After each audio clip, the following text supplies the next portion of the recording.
بسم اللہ الرحمن الرحیم۔ السلام علیکم۔ آج کی اس ویڈیو میں ہم بات کریں گے پیغمبر خدا حضرت ابراہیم علیہ السلام کے ازواج مطہرات حضرت سارہ اور حضرت ہاجرہ کے بارے میں۔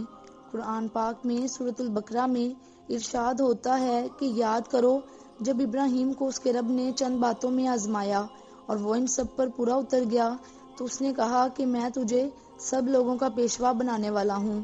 حضرت ابراہیم خلیل اللہ پروردگار عالم کی برگزیدہ پیغمبر اور ہمارے نبی حضرت محمد مصطفیٰ صلی اللہ علیہ وآلہ وسلم کے جد امجد ہیں اور حضور نبی کریم صلی اللہ علیہ وآلہ وسلم کے سوا دیگر تمام انبیاء اور مرسلین سے افضل ہیں۔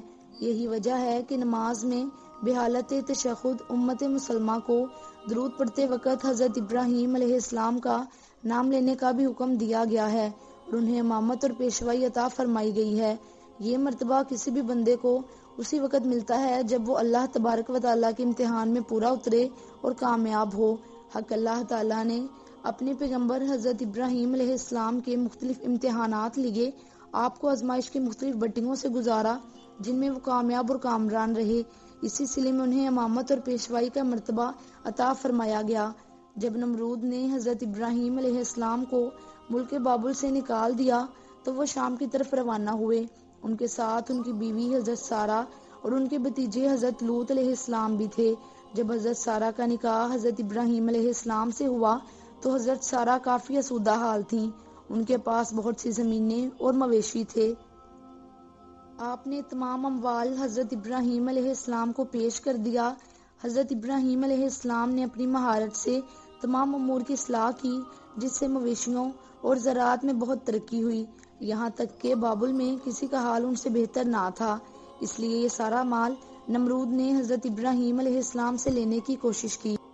حضرت ابراہیم علیہ السلام حضرت لوط علیہ السلام اور حضرت سارہ علیہ السلام کو لے کر شام کی طرف چلے گئے، جس کا ذکر قرآن مجید کی سورۃ الصفات آیت نمبر 99 میں یوں ہے کہ میں اپنے پروردگار کی طرف یعنی بیت المقدس جا رہا ہوں اور وہ عنقریب میری رہبری اور رہنمائی کرے گا۔ حضرت ابراہیم علیہ السلام ایک غیور انسان تھے، اس لیے انہوں نے اس سفر میں اپنی بیوی حضرت سارہ علیہ السلام کو ایک صندوق میں بند کر دیا، لیکن راستے میں قبطیوں کے ملک یعنی مصر پہنچے جس پر ایک عرب بادشاہ حکومت کرتا تھا۔ اس ملک کی سرحد پر ایک سپاہی نے حضرت ابراہیم علیہ السلام کو مال کا محصول ادا کرنے کے لیے روک لیا۔ وہ آپ علیہ السلام کے سامان کی جانچ پڑتال کرتے کرتے اس صندوق تک آیا اور بولا کہ یہ صندوق کھول کر دکھائیں۔ حضرت ابراہیم علیہ السلام نے کہا کہ فرض کرو کہ یہ صندوق سونے یا چاندی سے بھرا ہوا ہے، اب اس کے لیے جو کچھ تم چاہتے ہو وہ میں تمہیں دے دیتا ہوں، لیکن تم اس کو مت کھولو۔ اس نے کہا کہ جب تک صندوق نہ کھولو گے اس کا حساب نہیں ہو سکتا۔ اسی اثناء میں اس نے صندوق کھول دیا۔ جب اس کی نظر حضرت سارہ کے حسین و جمیل چہرے پر پڑی تو وہ کہنے لگا کہ اب تو جب تک میں تمہارے اور اس عورت کے بارے میں بادشاہ کو اطلاع نہ دے دوں میں تمہیں آگے نہیں جانے دوں گا۔ چنانچہ اس نے کسی شخص کو بھیج کر بادشاہ کو اس معاملے سے آگاہ کیا۔ بادشاہ نے چند لوگوں کو بھیجا کہ وہ صندوق اٹھا کر لے آئیں۔ حضرت ابراہیم بھی ساتھ چلے اور کہا کہ جب تک میرے جسم میں جان باقی ہے میں اس صندوق سے جدا نہیں ہوں گا۔ بادشاہ کو یہ اطلاع دی گئی تو اس نے کہا کہ ابراہیم کو بھی تابوت کے ساتھ آنے کی اجازت دی جائے۔ چنانچہ حضرت ابراہیم علیہ السلام کو تابوت اور تمام سامان کے ساتھ بادشاہ کے پاس لے جایا گیا۔ جب آپ اس کے سامنے پہنچے اور اس کی نظر حضرت سارہ پر پڑی تو اس نے بے اختیار اپنا ہاتھ ان کی جانب بڑھایا۔ حضرت ابراہیم علیہ السلام جو غیرت اور حمیت کا سرچشمہ تھے وہ سخت پریشان ہوئے اور ادھر سے منہ پھیر کر اللہ تعالیٰ سے کہا کہ پروردگار عالم میرے اہل حرم کو اس شخص کے ہاتھ سے محفوظ رکھنا۔ اسی وقت بادشاہ کا ہاتھ سوکھی لکڑی کی مانند ہو گیا اور اس کی آنکھیں اندھی ہو گئیں۔ اس نے حضرت ابراہیم علیہ السلام سے مخاطب ہو کر کہا کیا تمہارے خدا نے میرا ہاتھ خشک کر دیا ہے؟ حضرت ابراہیم علیہ السلام نے فرمایا ہاں میرا خدا بڑا غیور ہے اور وہ حرام کاموں کو ناپسند کرتا ہے۔ بادشاہ نے کہا کہ آپ اپنے خدا سے دعا کریں کہ وہ میرا ہاتھ اور آنکھیں ٹھیک کر دے، میں آپ کے حرم کے ساتھ ایسی کوئی حرکت نہیں کروں گا۔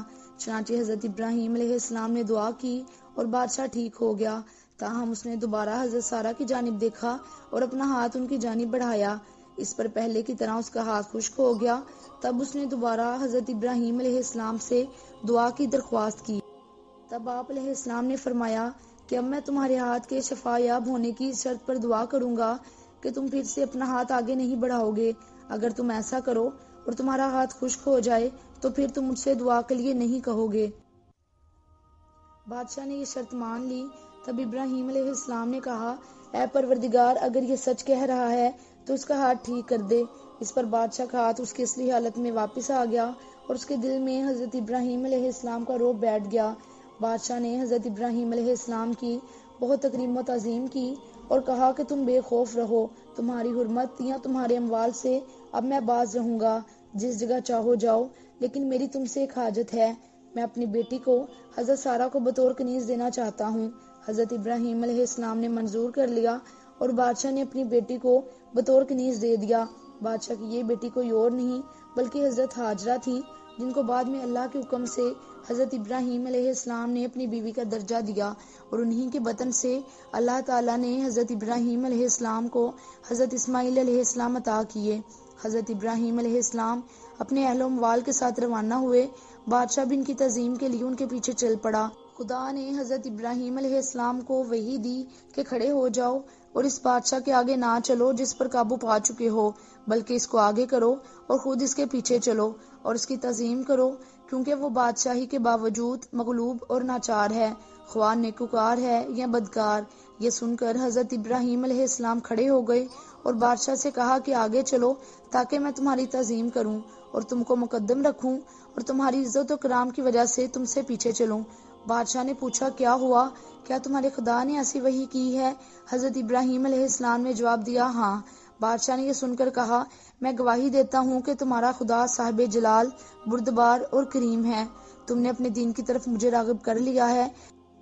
پھر بادشاہ نے حضرت ابراہیم علیہ السلام کو رخصت کیا اور وہ روانہ ہو گئے۔ اس ملک سے نکل کر حضرت ابراہیم علیہ السلام ملک شام پہنچ کر ایسی جگہ ٹھہرے جو فلسطین اور شام سے آنے جانے والوں کا راستہ تھا۔ پھر اس راستے پر اللہ تعالیٰ کے نیک بندوں نے رہنا شروع کر دیا اور وہاں حضرت ابراہیم علیہ السلام نے لوگوں کو شریعت سکھائی۔ تو یہ تھی ہماری آج کی ویڈیو۔ امید کرتی ہوں کہ آپ کو ویڈیو پسند آئی ہوگی۔ ویڈیو اچھی لگی تو چینل کو ضرور سبسکرائب کریں اور ساتھ بیل کو ہٹ کر کے نوٹیفیکیشنز کو آل پہ کلک کر دیں تاکہ اس طرح کی مزید ویڈیوز سب سے پہلے آپ کو مل سکیں۔ اگلی ویڈیو تک اللہ حافظ۔